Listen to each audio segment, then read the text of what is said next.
This podcast is an extension of the Purple Door, a nonprofit organization serving 12 counties in South Texas.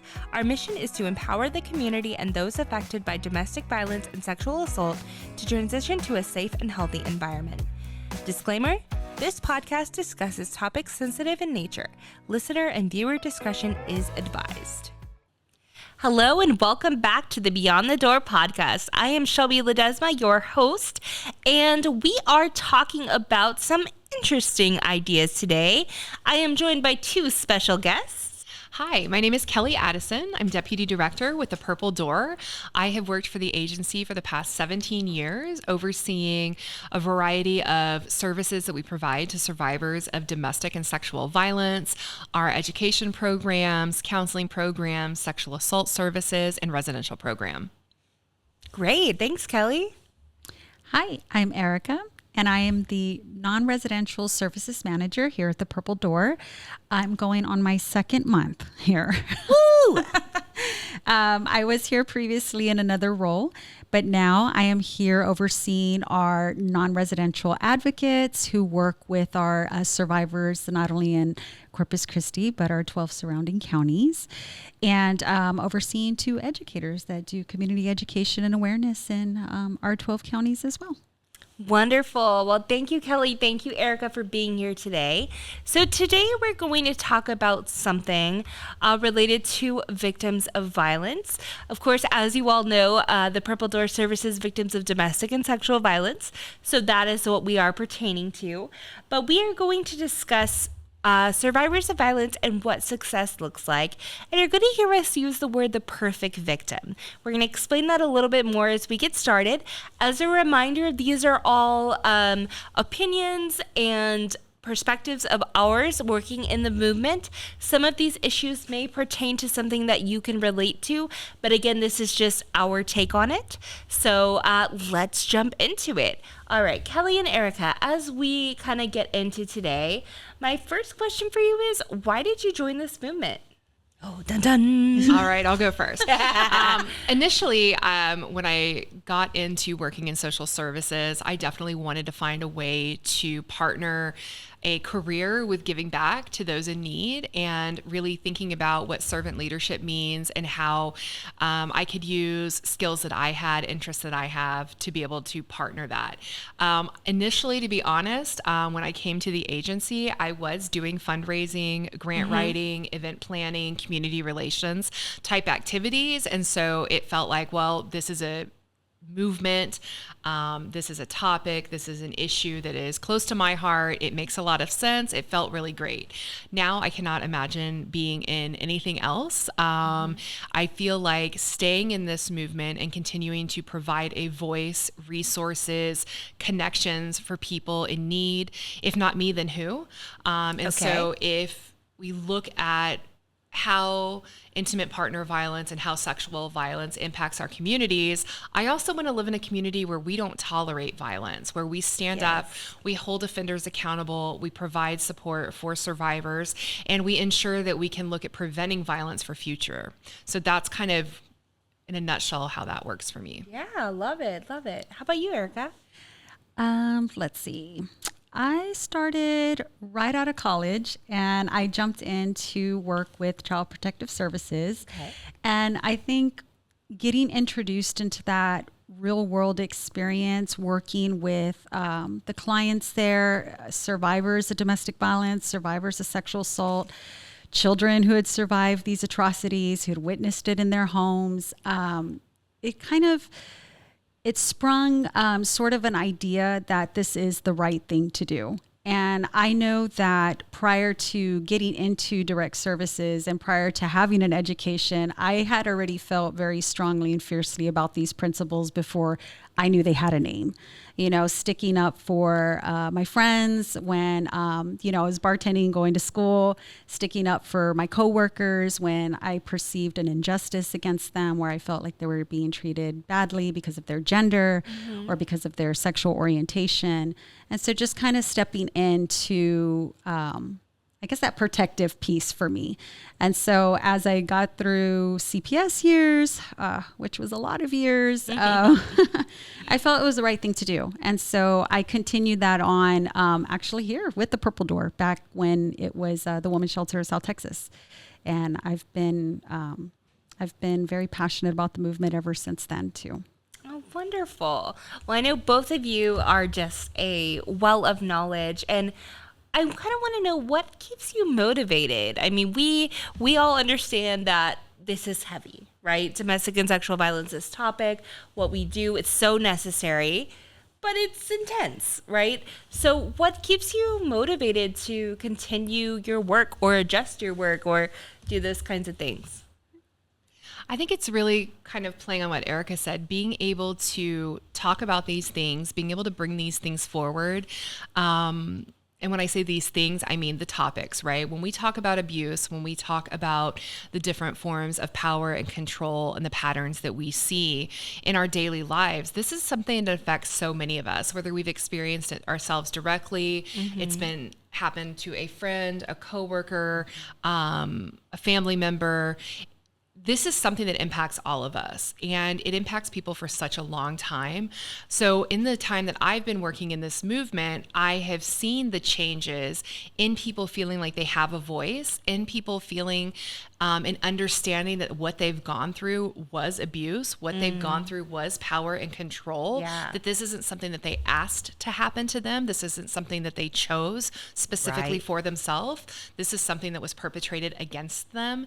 And so being able to educate people about their own experiences, validate what they've been through, offer them the choice and the chance to make changes in their lives and really salvage who they are, for me, is that motivating factor.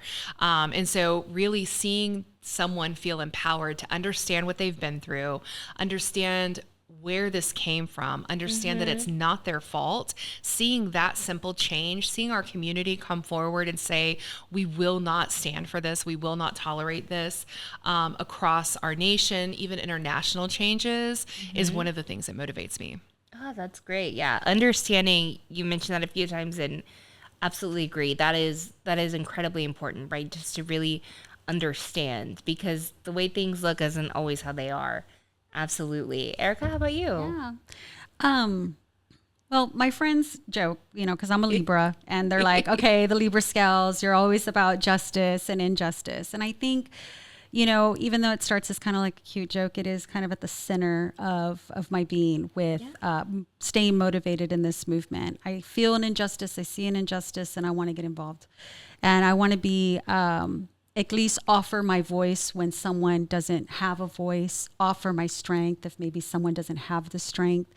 And working over the years with survivors of sexual assault, domestic violence, child maltreatment, I notice we have a lot of that. We have a lot of individuals in our community who are surviving the day, whether they're in it and the struggle, whether they're getting out of that, whether, like Kellie mentioned, you're going so many decades in your life and you're just now realizing, wow, look what I went through, and I didn't realize it was wrong at the time, but now I'm feeling it. Right. And so I think what motivates me is knowing that if I can offer those things to others, I want to continue to do that service. Oh, lovely. Well, we are very fortunate to have y'all in our community here doing that. So, we've talked a little bit about what you guys do, but when we think about what we're doing in the movement, what our agency is doing, but also just what we're doing in our own lives, right?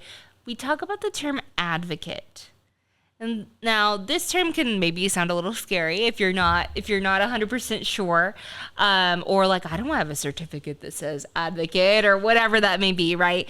It can definitely feel that way. But what does advocacy mean? How can you be an advocate? I mean, we have what we do here at the Purple Door. So what does that mean for you guys?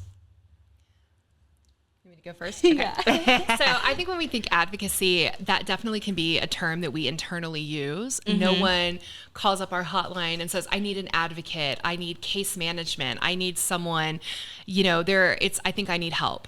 And what does that look like? And so many of us want to share and be able to support someone, to be able to educate them, like I was mentioning, about what they are experiencing, that is abuse, and let them know that there are other options. So when we talk about advocacy, what we're really doing is providing everything available to someone. What referral sources are in our community? What do you qualify for? Whether it's an assistance program, whether it's something that may be through your own insurance, or it may be in the community that you're actually living in. Erika was referencing the 12 counties that we serve. Everything looks a little bit different with our resources available in each county, whether you're in a rural area or more of an urban area, or maybe you're not even from here, and what you had back home that you're used to is different than where you are now. So when we think about advocacy and we think about what that means, what we're really talking about is holding space for someone. What is happening to you? What does that look like for you in your healing journey? And sometimes people will say, oh, healing journey, it's too touchy-feely, it's too emotional. But everyone is at a different point. So crisis looks different for everyone. Yes. Advocacy means we're going to be able to come in and meet you where you are and help you meet whatever the priority for you is in that moment. So that can change from day to day. That can change from hour to hour. One moment that priority might be housing. Another moment it might be that you're needing to deal with some emotional trauma. So we want to look at counseling. Another moment that might be, what are we going to do in the workforce? Another moment might be, how do I parent a child that is still seeing their abusive parent, right? And that person's still in their lives. So it really, for me, means we're going to meet you where you're at and look at what you need. So I don't always expect people to know like what an advocate means, but I think it is a term that we can take from the technical. Yes, we have an advocate position. We have 9 advocates on our staff. Yeah. Or I am someone who believes in this movement. I want to give a voice to people. I want to educate. I want to make sure that we look at how to prevent violence in our community. So I'm going to advocate for this movement. So there are different terms, but I believe that each of us, once you know information, you can't unknow it. So you now are advocating for the agency. Power. Absolutely. You are part of the movement. That doesn't go away. So advocacy is something that always will stay with you, and you can use that in different ways. Absolutely. Well, piggybacking off what Kelly said, because it was amazing. But yeah, I think advocacy for me is just, meeting someone where they're at in that moment, being what it is that they need from you, right? Listening, always that active listening piece. You want to open your ears, not search for the words to say. And I think that's what trips up most people too. Switching from our formal, yes, we went to college, we did the things, and now we're an advocate, but anyone can be an advocate, just knowing like, we're going to open our ears and we're going to listen. We're going to listen to what someone needs. Don't search for the words to say. We don't have to have the perfect words to say. Just listening is enough. And like, Kelly mentioned too, with the resources, that's another way to meet someone in their moment. In my CPS days, we would have this like joke around the office, like who had the best resource binder. And in those days it was a physical binder with multiple pages. And we were the go-to. We wanted to be the go-to person for our clients. And that's a big role of what our advocates do here at the Purple Door. We're the go-to, the I got you person. I'm struggling with understanding this court case. I'm struggling because I don't know how to go get a protective order, or I'm struggling because is this stalking? Is this not? And our advocates here are like, I got you. I got you. And they have the resource, they have the education and the knowledge. And so just for the general community, I think being able to meet someone where they're at, active listening, just listen to what they're saying, what they're needing, and try to meet them in that space. Oh, yes. And I would add on one thing I think gets challenging in this movement. If we look statistically speaking at how many people are impacted by violence, intimate partner violence and sexual violence, it's going to be so many people that we know. Yes. And that means that, as a daughter and a sister and a mother and a friend and a coworker, I can be an advocate for others, but it is also really helpful when you have an objective advocate. Yes. So a lot of people will say, well, I don't really need that because, my best friend will come with me to court, or, my family's really supporting me. And that is definitely an advocate role for someone. However, coming into an agency like ours and receiving that free assistance also means that you get an objective person that's just focused on you. If I am advocating for Erika, because we've known each other for going on a decade now, I have a lot of bias in how I approach that. I care about her. I care about her family members. I care about her career. I know things that are important to her. I'm not objective in how I feel. If it's someone close to me, I may want them to file the police report. I may want them to push for a trial. I may want them to just move out of the city, get away from this person, it'll be fine, because I want to take care of them.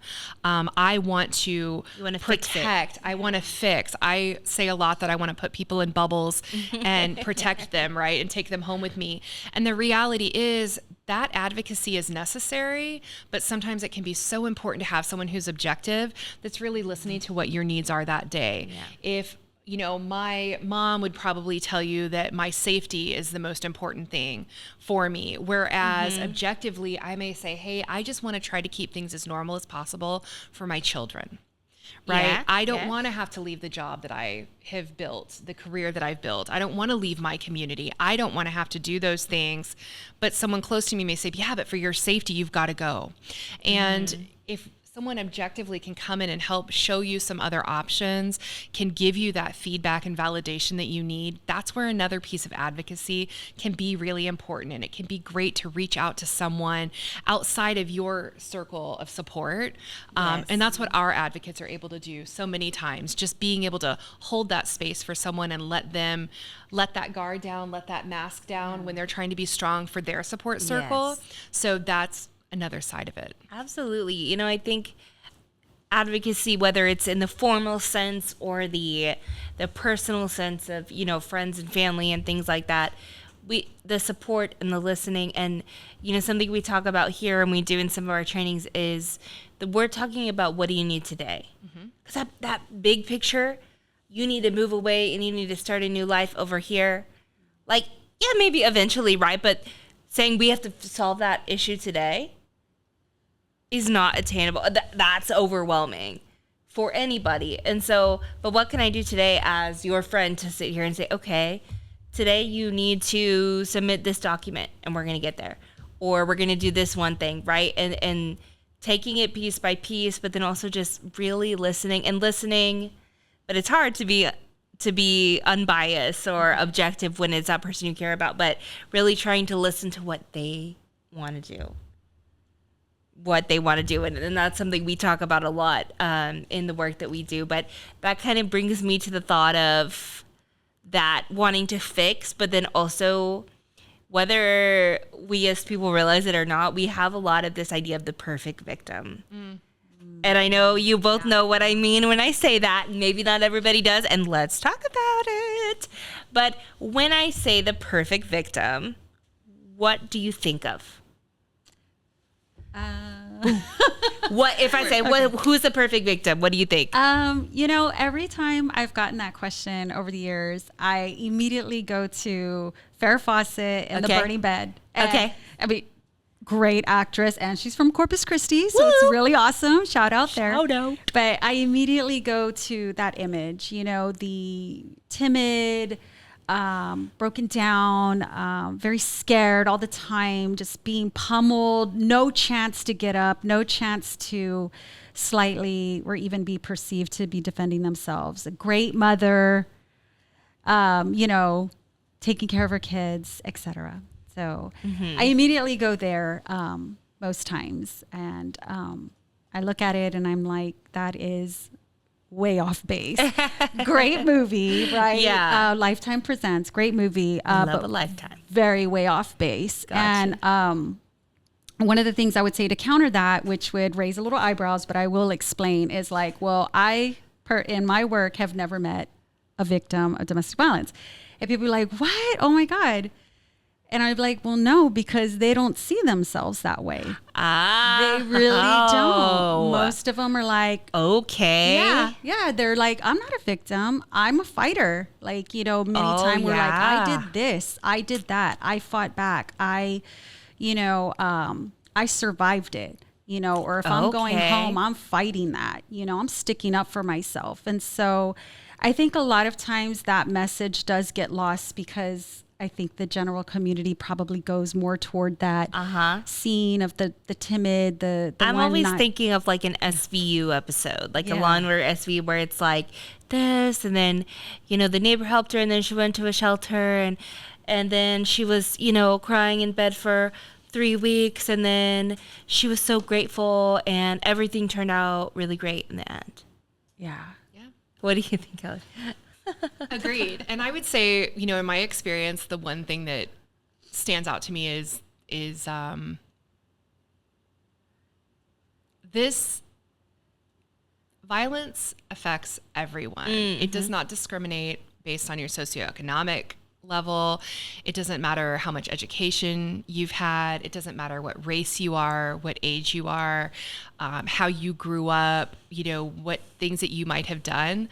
Violence is perpetrated because an abuser chooses to perpetrate violence. Yes. That is ultimately it. No one is asking for this. So there is a lot of anger around what we look for. You don't always have a meek, modest. Also, people are really good at hiding things, right? Yes. So a lot of times you're not seeing what goes on behind a mask of someone, right? They may be presenting as this person who's successful in their career and doing all of these things, and they still are.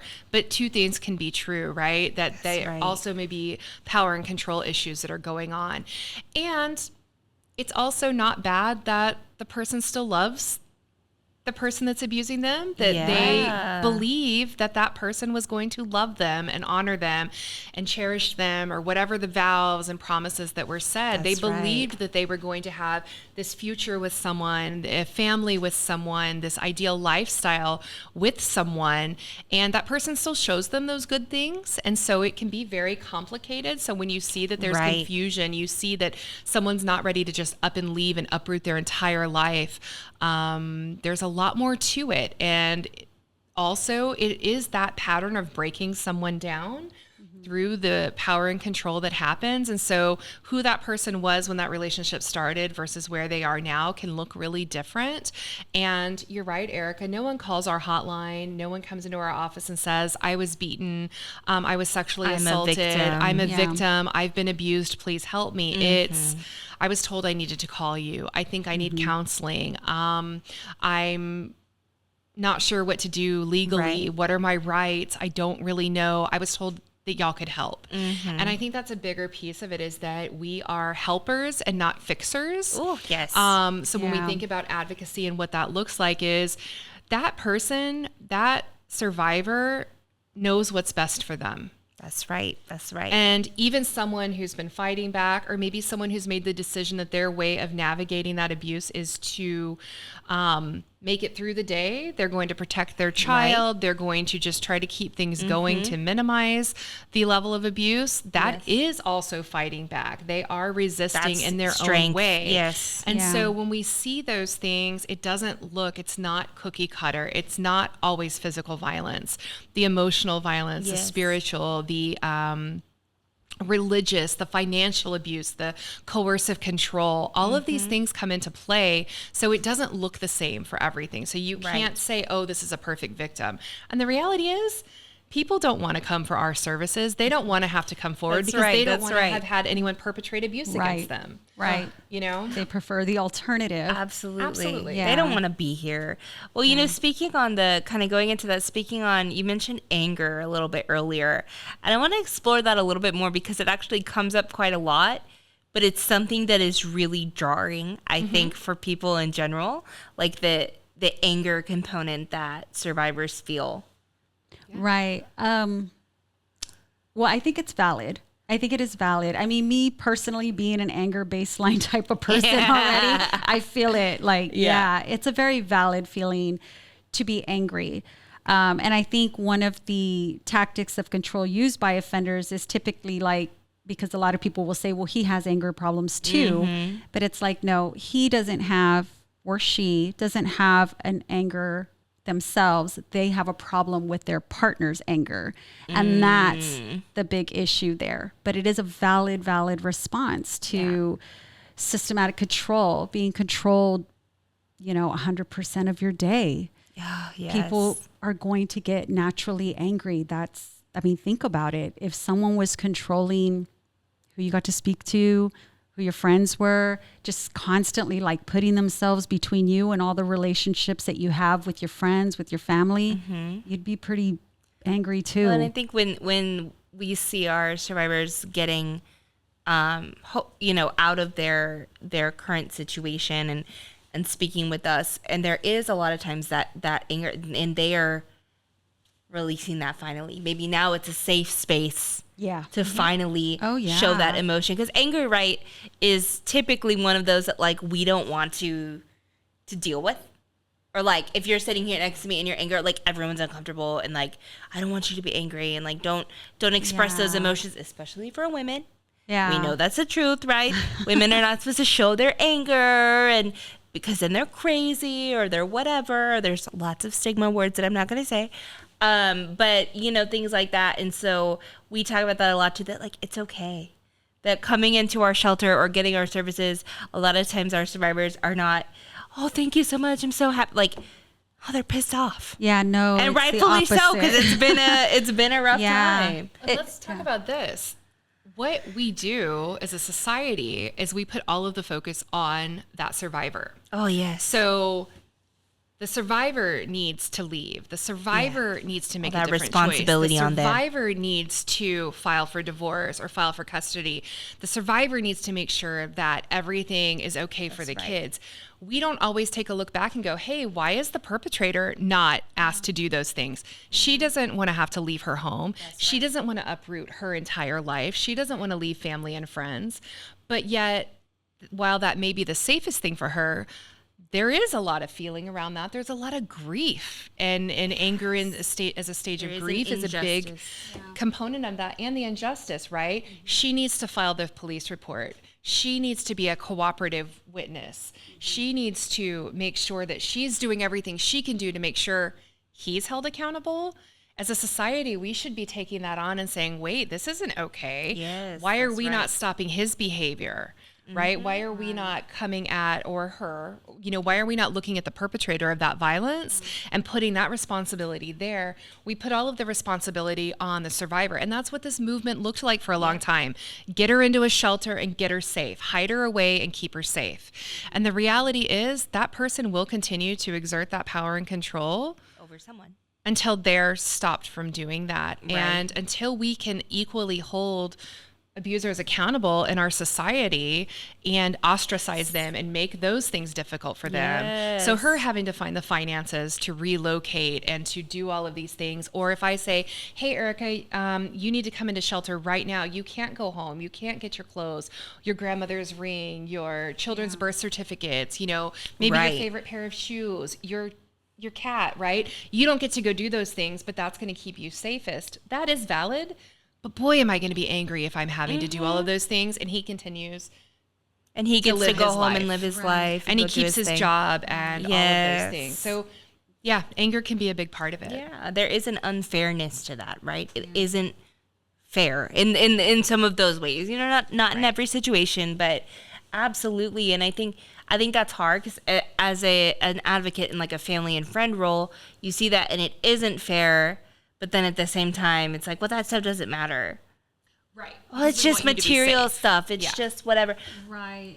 And if that's the only thing you have, I don't know. Like, it's okay to be upset. It's your stuff, and most people work their whole lives for your stuff. That's right. Sentimental value. It's your things. It's your belonging. It's your home. Yes, that's right. And being parted.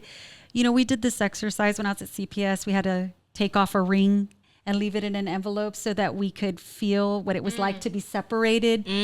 Whole other exercise. But the point here is that even trying to take off my one ring and put it in an envelope and not know where it was going was very hard. Yeah. So I can't even imagine you're being pulled away. And why you? That unfairness, like Kellie said, why me? I did nothing wrong. So, yeah. And that grief is really interesting, too. I think I hadn't thought about it like that as much until being more in this agency, in this movement. But, like, grieving the life that you thought you were going to have is so valid. I mean, that can be applied to a lot of different situations, but that also applies here. And that even though that abuser has done horrible things and we don't like them or whatever, and they're better without them, but like, it's still that grief and that it's okay. I think a lot of times when I say, well, he's horrible, or she's horrible, so like, why are you missing them?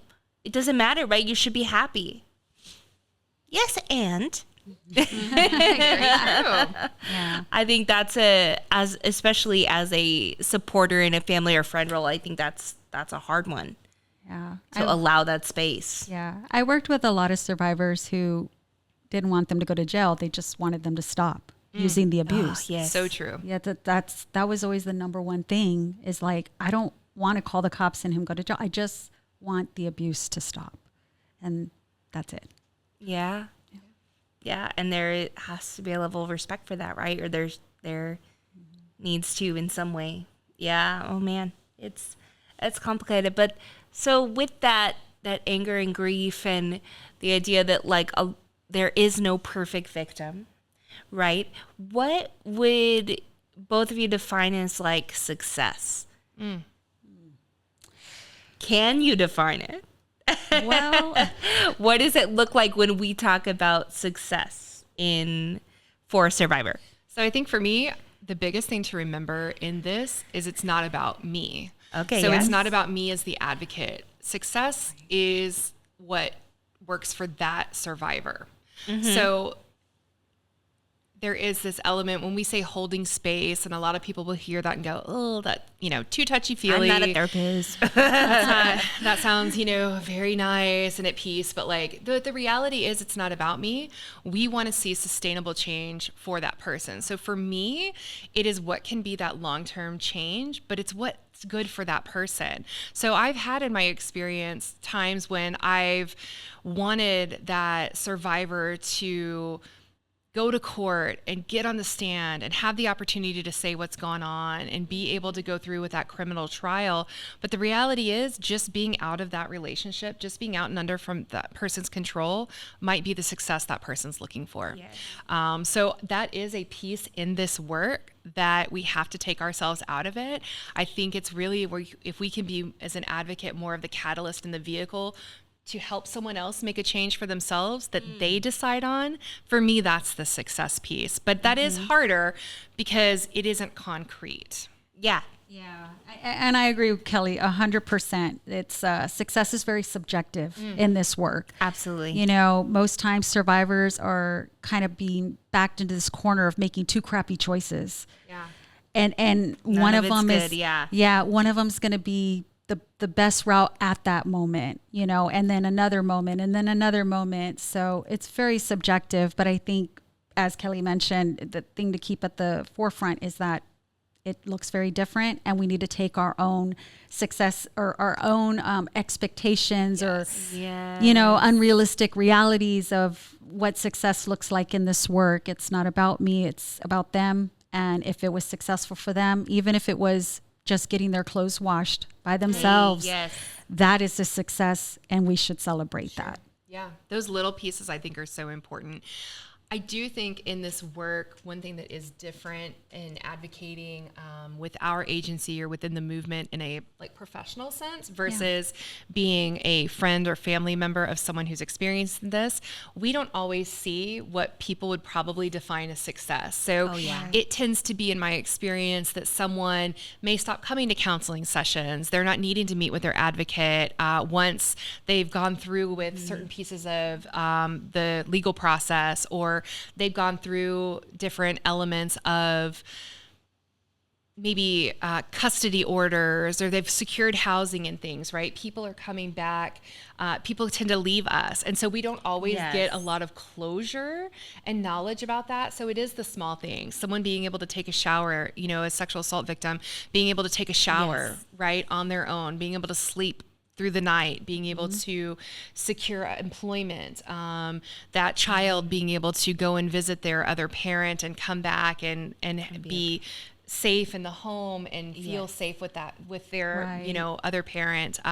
Just navigating these small pieces are really what that looks like. Whereas someone who's a friend or family member, you may get to see that in 4 or 5 years. You're going to see that, hey, remember I told you it was going to get better? Yes. Remember I told you that we were going to get here? Yeah. We couldn't see it then, but now we do. And we will have seen that person maybe for 6 months. And we're not going to see 4.5 years later. So it is different. I think anyone coming into this work, or for those of us who know someone who's going through it, in the moment, we have to sort of just be there in the moment, be present, hold space, and know that this is a step to something bigger. And celebrate those little wins. I love it. I think that's for anything in life, but especially concerning this. So thank you so much, Kellie, Erika. Thank you for sharing some insight into advocacy and perfect victim mentality. And it's been a lot of fun chatting with you. So we will wrap this up for today, but you can catch us again on the next Beyond the Door episode. Thanks for joining. Bye-bye. Bye. For our most recent episodes, please follow us on Spotify and or YouTube. That way you can get all of our updates. See you later. If you or someone you know is experiencing domestic or sexual violence, we are here to help. Our services are free, confidential, and available to everyone. Call our 24/7 hotline at 361-881-8888 anytime, day or night. Stay safe.